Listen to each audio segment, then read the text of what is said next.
You can make a huge difference in this world. You can. Each person in here has more potential to make a huge difference than you think you do. When I think about the Apostle Peter and who he was and the difference he made, I'm really encouraged. At first, every time I think about Jesus' disciples, I think of these giants, these like spiritual heroes. I mean, Peter witnessed to thousands of people. He like launched the church. He had so many people baptized that he couldn't do it all. He had so many people come forward to his message, other people had to baptize his own converts. He's huge, right? And so I'm going, well, yeah, that's what Peter can do. I wonder what I can do, and I'm way down here. Peter was so human. Has anyone in here ever had the privilege of going to listen to a president of the United States? Anyone ever hear one? No one ever? No one has? Hey, I did. Did you point to someone? Did you hear a president? Which president did you hear? Who? Clinton? You went to hear Clinton? Okay, so you got to hear Clinton. I've heard two different presidents 3 times. One of them was really awesome because I got to be in this close quarters with him. I didn't get to shake his hand, but he came to Aurora, Missouri. George W. Bush was coming. I think he was like campaigning. It was like his second go at it, his second term, and he was going to be the White House called my uncle, who managed an MFA feed mill in Aurora. He had to keep it hush until 3 weeks right before, and then he could start telling, and he got tickets, 2 extra tickets that he could give to someone. Well, my uncle's wife is handicapped in a wheelchair, and so it didn't make sense for her to use those tickets. All of his kids were gone, so he decided he would give those tickets to his sister. And somehow I reached up and stole my dad's ticket. And I got to go hear George W. Bush. So this is like anyone who can be a president. I mean, we might make fun of them, but come on, these are brilliant men. You're the most powerful man in the world. These are guys that are able to capture people's hearts and to convince all these people to vote for them. And so here I am. I'm like going to go hear him speak, and we come in to a room that's probably like half this size. It's probably like this big, maybe. And so it's a small space, and they crammed like 60 of us in there, and we could only like stand in half the room. They had caution tape. We had to stand on that side, so we're all packed together like this. And there's 6 people packed right in front of me, between me and the caution tape. And then on the other side are security guys. I mean, they're keeping this guy safe, right? They have all their earpieces, and there's a few photographers and stuff that are on the floor down below. And in comes George W. Bush. Now, if you're older, you might remember this. There was this time when George W. Bush was eating peanuts and started to choke. Do you remember that? Anyone remember this? He's eating peanuts, watching TV. You remember that? He started choking and passed out and fell off his chair and hit his head on the coffee table.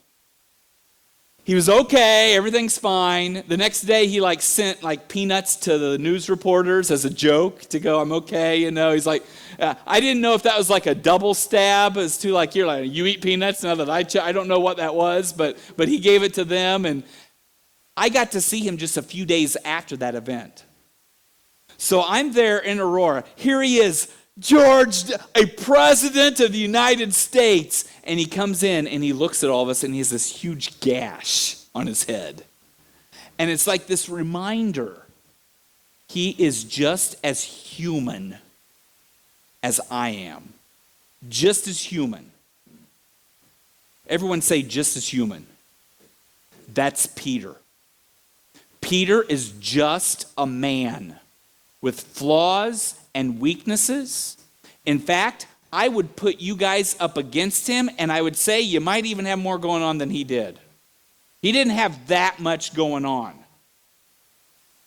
And he made this huge difference for Jesus Christ. He brought so many to the Lord. And I want to challenge every person in here. I think you can make a huge difference for Jesus Christ. And I want to look at the call of Peter. When Peter was first called to Jesus, what Peter had going on in his life, and what might have made him such a difference maker. Luke chapter 5, verse 1 and following says, "One day as Jesus was standing by the lake of the Gerasenes, the people were crowding around him and listening to the word of God. He saw at the water's edge 2 boats left there by the fishermen who were washing their nets. He got into one of the boats, the one belonging to Simon, and he asked him to put a little out from the shore. Then he sat down and taught the people from the boat. When he had finished speaking, he said to Simon, 'Put out to the deep water and let down the nets for a catch.' Simon answered, 'Master, we've worked hard all night and haven't caught anything. But because you say so, I will let down the nets.' When they had done so, they caught such a large number of fish that their nets began to break. So they signaled their partners in the other boat to come help them. And they came and filled both boats so full that they began to sink. When Simon Peter saw this, he fell at Jesus' knees and said, 'Go away from me, Lord. I am a sinful man.' For he and all of his companions were astonished at the catch of fish that had taken. And so were James and John, the sons of Zebedee, Simon's partners. Then Jesus said to Simon, 'Don't be afraid. From now on, you will fish for people.' So they pulled their boats up on shore, left everything, and followed him." And so here is Peter. Now, Peter is a fisherman. And when Jesus called his disciples, he called people from different walks of life. The most extreme people he called were probably the 2, Matthew the tax collector and Simon the zealot. Those are extremes. A tax collector is considered a traitor for the Jews because you're working with the Romans to tax us for them. And so you're a traitor to your own people. Simon the zealot is a terrorist that's supported by the Jews because we don't like those Romans anyways. And what the zealots would do, they were experts in killing Roman soldiers with little short daggers. And they would walk through the crowd, and they would like a crowd of people, there's a soldier, you'd just walk through and go, shop, and just keep walking. So that one soldier just falls down dead, and everyone's like, what just happened? And they're looking around, who just stabbed that man? And so that's what a zealot did. You're a terrorist just causing trouble and trying to terrorize the Romans. So those are extremes. A traitor working with the Romans and a terrorist killing them. So there's extremes in this group. Peter's kind of in the middle. He's just a fisherman. And in a third world country, he's just a poor man. He's not fishing for his own stomach for today. He's fishing for fish to sell. So he's as close to maybe a middle class as you can get. But this is a man that does not have a lot of resources. If Jesus wanted to accumulate an army and go, okay, I need the right people to start with, Peter's not the guy. He's not extremely educated. He's just a fisherman. He's not extremely wealthy. He doesn't have a lot of resources. But Jesus goes over and goes, you may not have a lot of resources, or at least you may not think you do, but you've got a boat. And Jesus comes over to this average guy, and there's a crowd, and he goes, hey, can I use your boat? I need to preach a message. Now, to be fair, if Jesus said no, he'd look like a real jerk, wouldn't he? Here's all these people following Jesus, and Jesus comes over and goes, hey, can I use your boat to preach? He's like, nah. Nah, man. I mean, so maybe he was somewhat stuck, but he let Jesus use his boat. He said, sure, yeah, you can get in my boat. He pushed back from the shore. He let Jesus teach from this boat, this massive crowd. And afterwards, Jesus continued to use the boat. This is like the boat. Peter becomes Jesus' Uber driver. It's like his taxi. It takes him everywhere. It's like hey, now I need a boat to go the other side of the sea. Okay. So they all get in the boat, they go there. And they're like, okay, now we need to go over this way. Okay. And Jesus rides on this boat all over the place. When Jesus is walking on water, he's walking by Peter's boat. When he calms the storm, he does it from Peter's boat. This is a powerful boat, and there are so many boat stories in the Bible.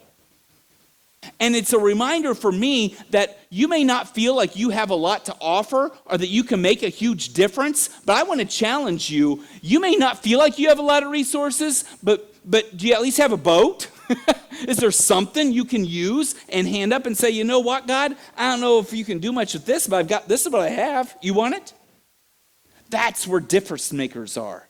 That's when you begin to open your eyes and go, what do I have? And can I use what I have for Jesus? It's yours. You want it? You got it. And those who do that, if you do that, if you look into your life at what resources you have, what boats you do, and you offer those to Jesus, I think you can make a huge impact for Jesus. I met a man named Scott years ago. He had just become a Christian. He owned a trucking company. Just became a Christian. He was convicted. He wanted to use this trucking company for Jesus. How do you do that? It was his boat. It was like, this was the resource he had. And so he went, well, one of the first things he did is he bought Jesus is Lord mud flaps for the back of the truck. Have anyone seen those before as you're driving down? I don't know if those actually are going to convict anyone. Is someone driving down the road and going, oh, Jesus is Lord. He is Lord. Lord, I give my life to you right now. I don't know if that's actually going to work for evangelism or something. Maybe it's like a good thought as you're driving down the road, a reminder, someone's having a bad day, and they're going, wait a second, Jesus is Lord. Maybe it is, I don't know, but that's the first thing he did. Jesus is Lord Mudflaps. Then he started doing a lot of praying and thanking, and he started going, I'm going to start doing devotions in the morning with my employees. Start doing morning devotions, gathering everyone together before they would do anything else. He'd just lead his employees in prayer. It was his boat. It was what he had, his resource that he was using for God. Then he started to pray for his truck drivers. Before they'd go out on the road, he'd just, hey, can I pray for you? He'd just say a prayer of protection, and he started just put his hand on them and say a quick prayer before they'd take off. He started to convert and baptize some of his own truck drivers. And then he got an idea. As he started to convert some, he thought, hey, I'll send them out as missionaries. So he started to buy Bibles for his trucks. He'd go and put a box of Bibles in all of his trucks, and he'd tell his truck drivers, give them out. You don't have to come back. If you come back empty, I'll fill it up again. So all the truck drivers are driving around giving out free Bibles. They're at a gas station. Hey, do you have a Bible? I'm giving one out. Sure, I'll take a Bible. They start passing Bibles out. And what he's doing is he's trying to go, how can I use what I have for Jesus? Isn't that cool? He came to me. He said, Darren, I have a question for you. I said, okay. So I've been trying to think. This whole tithing thing. I said, okay. I said, well, I have a trucking company, and I pay myself an income out of it. I'm tithing my income. All the money I have in my business, I'm pouring back into itself. Should I tithe from the trucking company? Like, I don't know. I have no clue what you should do. He started thinking about it and praying about it. I didn't know what to tell him. I don't know. Do people do that? I don't. He started to get inspired, and he started getting ideas. So instead of funneling all of his business, he started pouring that money into, he didn't do the church, he did projects. There's an old movie called The Pistol. It's about Pistol Pete Maravich. Anyone see that movie? No, it's old. Anyways, okay. He met the director of The Pistol and came up with an idea to do videos with him, Christian videos. Started paying for these side Christian projects through his trucking company. And what it was, everything in his life was teaching me something. It taught me, well, what can I do with my boat? I don't have a trucking company, but I've got something. I've got a house, or I've got a, what? Scott, even when he built a house, he went through all the square footage. He decided he was going to do 10% of his house for God. So he built a prayer room. And he made sure it was exactly 10% of the square footage of his house. Built that so that he could go in and just spend time in prayer in the morning. He had a piano in there and just spent time in this worshipful. I think that's really cool, where you have a guy that's going, if I've got a resource, if I've got something to use, Lord, it's yours. How can I use it for you? And the type of people that figure that out, the type of people that are generous and open their hearts. And here is Jesus. He's got a crowd. He says he wants you to use the boat. Sure, use my boat. The people that offer what they have to Jesus, those are the difference makers. They make an impact in people's lives. And if you're going to make an impact in someone else's life, I think learning how to use whatever you have, your boat, whatever it is, for Jesus is one of the tricks. Now, there's a second thing that I think Peter did that's really impressive. He went along with Jesus' game plan when he didn't even agree with it. It didn't make sense to him, and he's like, sure, yeah, if you want to do that, fine, I'll do it for you. And he was willing to follow Jesus' lead even when it didn't make sense. I don't even know why Jesus came over and wanted to use his boat. Preachers and scholars always give a reason that doesn't make sense to me. They say, well, Jesus wanted the boat so that he could be heard, and you get out on the water, and then your voice will travel over the water so everyone could hear. And I'm going, really? I don't know. I don't think my voice is going to be better heard over a body of water myself. I think it's going to be less heard. I think I would be better seen. Maybe he did it to be visible. And it's like the way the Sea of Galilee is, everyone had been on a hill and you could have pushed back, and I don't know, maybe you could have shut your voice and for amplification, but you could be seen at least. Maybe that was it. For sure, Jesus was wanting to use that boat. And then when he's on the boat and he's done with his message, he turns and goes, okay, now we're going to keep going. Row me farther out. And Peter goes, no, I'm really tired. I've been fishing all night. I'm going home, man. You're on your own. Use James and John's boat. See if they're willing to do it. I'm not. Yeah, no, he's like, okay, I don't get this. I don't know why you want to go out there. Okay, let's go. And he listened to Jesus and went farther out. And then Jesus turns and goes, hey, you know all those nets you've been cleaning? You know you're done for the night? You're ready to go home? I want you to take those nets and throw them back in the water, which means you're going to need to clean them again, okay? Throw them back in the water. We're going to catch some fish. And Jesus puts his foot down, right? No, or Peter does. No, we're not going. No, he doesn't. He shows his resistance. Lord, yeah, we've been fishing all night. We haven't caught anything. But because you ask, it's like, fine, if you want us to do this, we'll do it. That's the type of person that's a difference maker. When you hear what Jesus is saying and it doesn't make sense to you, but you still do it. There are so many commands in the Bible that doesn't make sense to me. Turn the cheek, are you serious? Doesn't it make more sense to punch back harder? Oh, boom, punch back harder. That makes sense, right? Doesn't that make sense?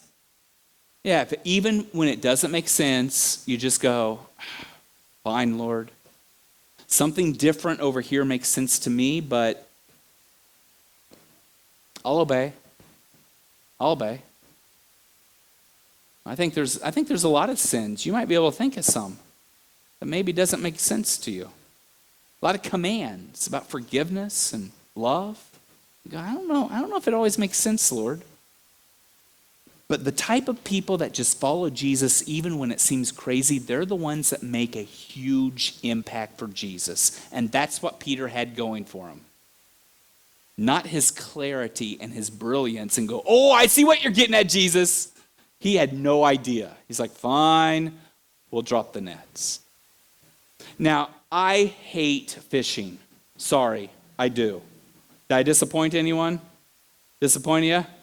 The reason I hate fishing is because I don't like sitting there. I'm going, okay, I'm ready to do something now. Oh man, no, it's not the best part. I'm sitting there, I'm holding that pole, and I'm like, what else can I do? Maybe, what else can I do with this pole? I mean, I get bored. I was like, come on, let's have some action here. I'm an entertainment guy, I want something going on. And it's like, oh, we're just sitting around waiting for a fish to bite. And I am so bored. And then I go from 0 to 100 like that as soon as there's a bite, right? I think most people do. I think most people, if they admitted that they are a little bit bored just sitting there, surely. Where you're going, come on, bite! And it wakes everyone up. Everyone there's like, oh, he caught something. Oh, and everyone's like, oh, here it comes. Can you imagine Peter fishing all night long and you drop these nets in the water and you're like, okay, Lord, fine. We'll do it again. I'll clean the nets again. It's okay because you said so. Here's the nets. Whoa! That would wake them up. Peter and Andrew are brothers in this fishing business, and they have a huge catch of fish. There are so many fish that they're trying to pull the fish into the boat, and they keep trying, and as they put fish in the boat, there's more fish in the nets, and they're having troubles pulling the nets up, and the boat begins to tip, and they're going, whoa! I mean, can you imagine the excitement for professional fishermen? They are going nuts. And it says that they signaled the other boat. I don't think that this was like this professional signaling, like some light. I picture their hands being glued to these nets and the fish, and I picture a lot of head movement when they're signaling. They're like, hey! Over here! And they're trying to get the attention of the boat. Get over here. And so James and John, they're like, something's going on. So they take their boat over, and they come over, and they go, what in the world? And they grab the nets from their boat, and they start pulling it up, and they start putting fish into their boat. And both boats are getting full of fish, and there's still more in the nets. And there's so much that the boats both are tipping, and they both begin to sink. Then Peter, at that moment, drops to his knees. And he looks at Jesus. And that's when he says, go away from me. Does that seem odd to you? All this excitement and the fish, and they're catching, and then they begin to sink, and it's like, all of a sudden, Peter realized, whoa, I get who I'm with now. This isn't just some guy. This is the guy. This is the one we've been waiting for. This is the Messiah. And Peter's first reaction was to realize that he didn't deserve to be with Jesus. He felt like such a sinner. What sins do you think are in Peter's life that would cause him to have that be his first thought? I couldn't be used by you because go away from me, Lord, for I am a sinful man. Go away. I don't deserve to be in your presence. And I think that is something, this humility and this realization that as Peter looked into his life and realized his own sin, it made him a perfect candidate to be a difference maker in someone else's life. Because he ends up not being this guy that's going to be above everyone. Oh, look at me, I make a difference in these poor souls' lives. This is the type of man who goes, oh, I don't deserve to have you on my boat. I don't deserve to have a conversation with you.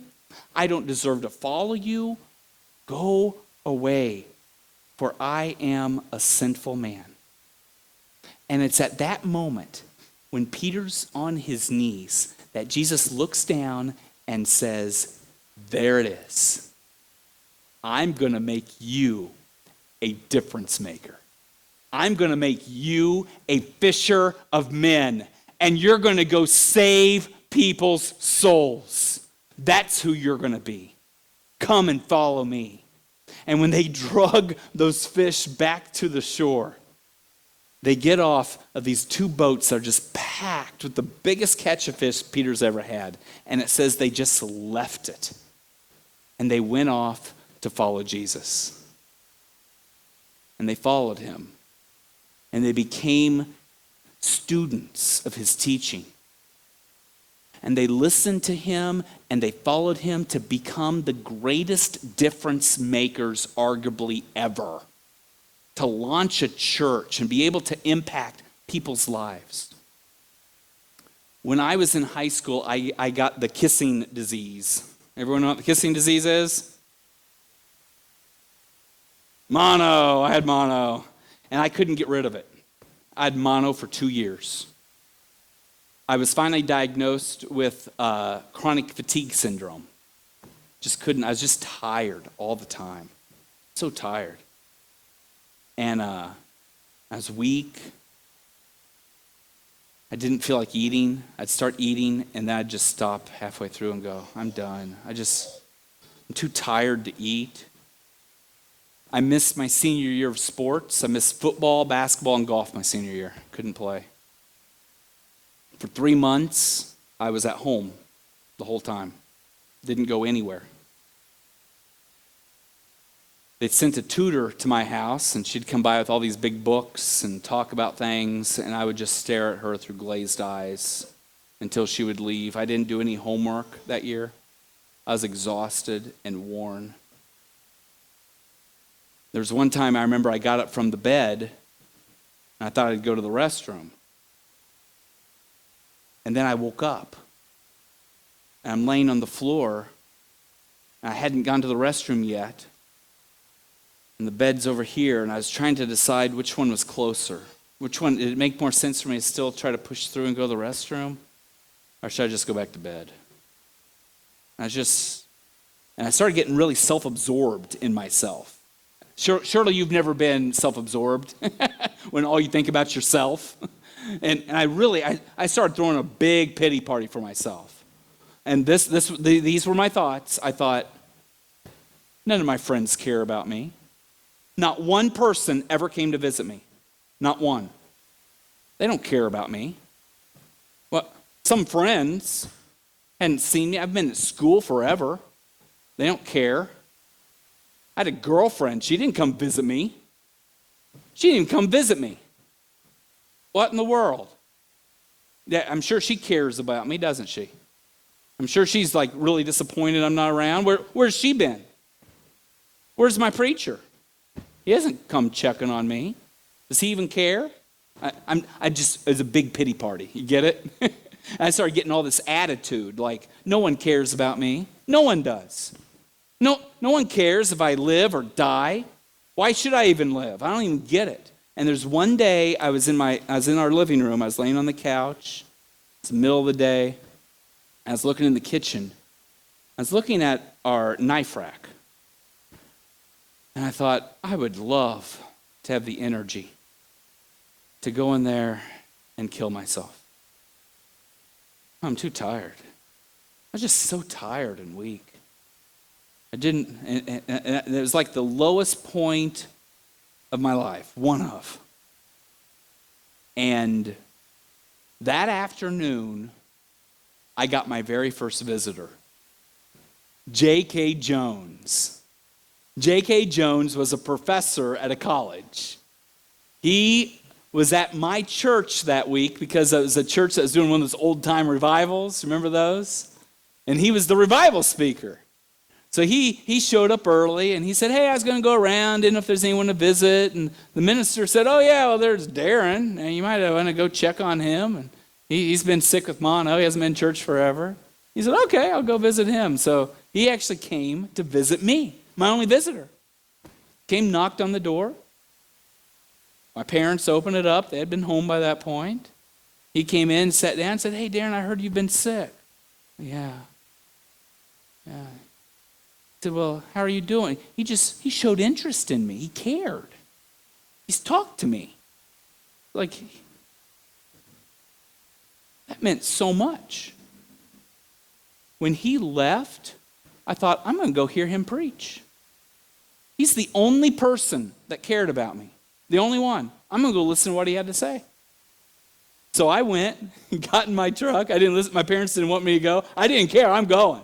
I drove to the church. Went in, I was so exhausted, I fell asleep in the back pew. I just fell asleep. I was just like worn out from that trip. And it's like, it's not like this trip either. It's like me going to Walmart, from here. It's like, it's not a big trip, but I was just that weak.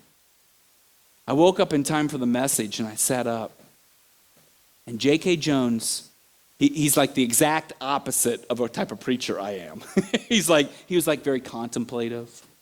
He was like deep, would have these huge thoughts. He was brilliant, just brilliant. He got up and he preached. And this is what he said. He said, Psalm 63, O God, you are my God. Earnestly I seek you. My soul longs for you. My body thirsts for you in a dry and weary land where there is no water. And he talked about King David and how King David longed for God in a desert. And I thought, what's my problem? Why can't I have a hunger and thirst for God in my desert? And it was like the first time I had heard the word, it's the first time I had heard a good sermon. It's the first time the word of God came alive for me, and I was a Christian, but it was like, that's it. That's it. And he took just a little bit of time, and he gave it to me, and that's where the difference came from.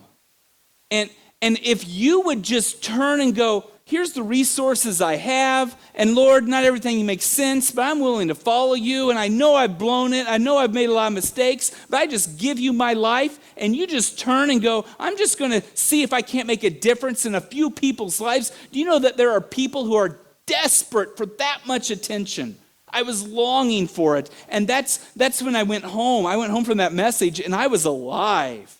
For the first time since a long time. And I grabbed my parent, and we had a little tent. I put it in the S10. I drove to our family farm, sick as a dog. I pitched the tent, and I stayed up all night reading scripture. He lit a fire in my soul. And that night I went, I'm going to be a preacher. It's like that's what I'm going to do. And I want to make a difference in other people's lives. I want to give them what he gave me. And I just want to challenge you to believe that God can use you greatly. He can use you powerfully. He can use each one of us. How many people do you think you could bring to Jesus Christ by the end of the year? How many people could you touch? How many lives could you transform? I bet it's a lot more than you'd think. If you would just make yourself open and say, Lord, bring someone in my life. Use me. Here I am, Lord. I want to serve you. Peter's life was radically transformed.